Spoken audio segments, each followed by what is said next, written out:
ধামাকার উপর ঝাপসা। Welcome to the movie related Badsha. আমি এখন কথা বলবো যে মুভিটাকে কেন্দ্র করে। এই মুভির নাম হচ্ছে কেউ বলে বিপ্লবী, কেউ বলে ডাকাত। এই Who are you, mystery man?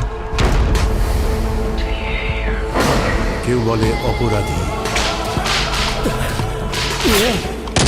কেউ বলে দানব। মুভি প্রত্যেক বছরই এখন একটা করে আসতেছে, কোনো কোনো বছর দুইটা করে আসে।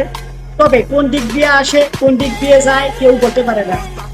বিশেষ করে একই ইন্ডাস্ট্রিতে কাজ করে দেব, সেই দেব যখন কোনো সিনেমা নিয়ে আসে, সেই সিনেমাগুলো কিন্তু হাইপে থাকে। অনেক আলাপ আলোচনা হয়, অনেক আলোচনাও হয়, আবার সমালোচনাও হয়, দুটাই রয়েছে। তবে এই জিতের মুভি যখন আসে তখন খুব বেশি একটা আলাপ আলোচনা হয় না, কেন জানি কিছুটা আন্ডার রেটেড মুভি যে রিলিজ হচ্ছে খুব বেশি হাইপে উঠে না। একই প্রেক্ষাপট বর্তমানে ঘটতেছে এই কেউ বলে বিপ্লবী, কেউ বলে ডাকাত এই মুভিটার ক্ষেত্রেও। দেবের মুভির যখন কোনো লুক, পোস্টার বা ট্রেলার রিলিজ হয় বা কোনো গান রিলিজ হয়, সেটা নিয়ে যেরকম উন্মাদনা, যেরকম আনন্দ, যেরকম উল্লাস, যেরকম আলোচনা সমালোচনা হয়, জিতের ক্ষেত্রে তা হয় না। জিতের ক্ষেত্রে হয় তার বিপরীতটা। জিতের ক্ষেত্রে আলোচনাও হয় না, খুব বেশি একটা সমালোচনাও হয় না।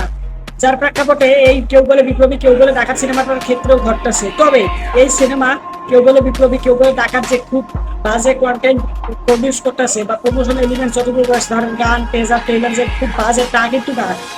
এখন যে বিষয়বস্তুগুলো বর্তমান সময় পর্যন্ত রিলিজ করা হয়েছে প্রত্যেকটাই কিন্তু দুর্দান্ত ছিল। এখানে কেউ বলে বিপ্লবী, কেউ বলে ডাকাত এই সিনেমাটা হতে যাচ্ছে ভারত যে স্বাধীন হয়েছে সেই স্বাধীনতাকে কেন্দ্র করে এই সিনেমা।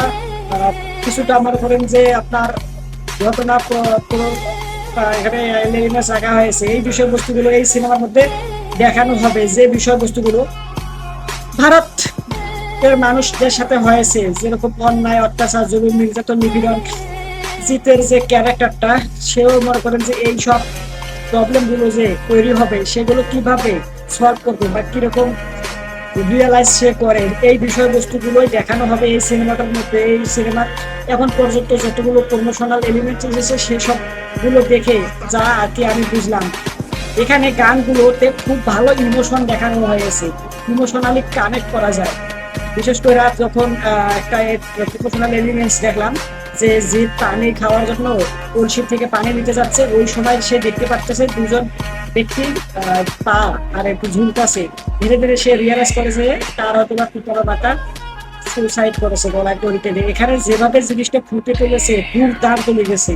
তবে কেন জানি না জিতের মুভির ক্ষেত্রে আলাপ আলোচনা খুব বেশি হচ্ছে না। এই বিষয়ে আপনার কি মতামত অবশ্যই কমেন্ট করে জানাবেন। ভিডিও লাইক চ্যানেলকে সাবস্ক্রাইব করাতে সাবস্ক্রাইব করে সম্পূর্ণ ভিডিও দেখা যায়। আপনাকে অসংখ্য ধন্যবাদ। অবশ্যই আপনারা জানাবেন কেন এমনটা হচ্ছে।